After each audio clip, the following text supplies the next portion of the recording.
ഒരു സമയം പരവരാ വെളുത്തുകൊണ്ടിരിക്കുന്ന ഒരു സമയത്താണ് ഞങ്ങൾ ഈ ക്ഷേത്രത്തിൻ്റെ പരിസരത്ത് എത്തിയിട്ടുള്ളത്.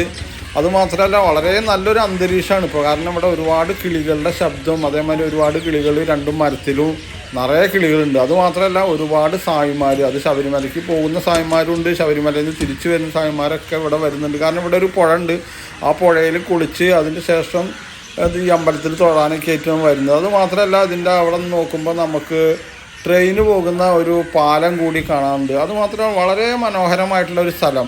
പ്രത്യേകിച്ച് ഞങ്ങൾ ഈ എത്തിയ ഒരു സമയം എന്ന് പറഞ്ഞു കഴിഞ്ഞാൽ വളരെ എന്താ പറയുക, നല്ലൊരു വൈബ് കിട്ടും, നല്ലൊരു അന്തരീക്ഷമാണ് ഇപ്പോൾ ഈ ഒരു സമയത്ത് ഇവിടെ കിട്ടിയിട്ടുള്ളത്.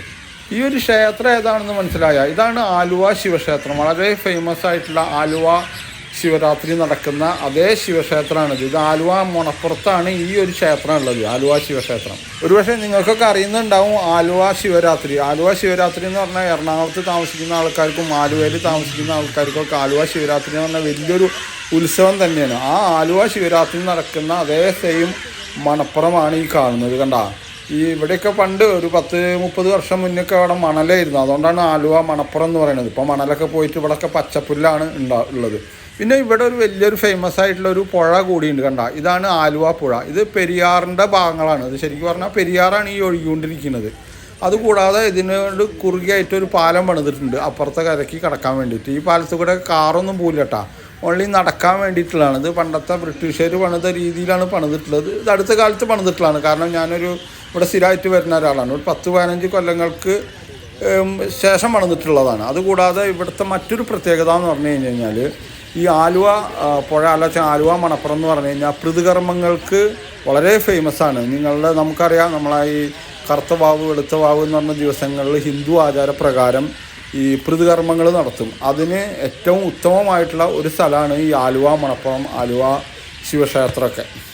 ഇപ്പോൾ ഒരു ശബരിമല സീസണായതിൻ്റെ പേരിൽ തന്നെ സ്വാമിമാർ കണ്ടമാനം ഇവിടേക്ക് വരുന്നുണ്ട്. കാരണം ബസ്സുകളിലൊക്കെ ഉണ്ടല്ലോ, തമിഴ്നാട്ടിൽ നിന്നും ആന്ധ്രയിൽ നിന്നൊക്കെ വരുന്ന ബസ്സുകൾ ഒരുപാട് ഈ മണപ്പുറത്ത് വരികയും അവർക്ക് കുളിക്കാനും മറ്റുള്ള സൗകര്യങ്ങൾക്കൊക്കെ വളരെ അനുയോജ്യമായിട്ടുള്ള കുറച്ച് ഭാഗം കൂടിയാണ്. അതുകൊണ്ടാണ് ശബരിമലയ്ക്ക് വരുന്നവരും പോകുന്നവരൊക്കെ ആയിട്ടുള്ള സ്വാമിമാർ നിറയെ ഇപ്പോൾ ഇവിടെ കാണുന്നുണ്ട്.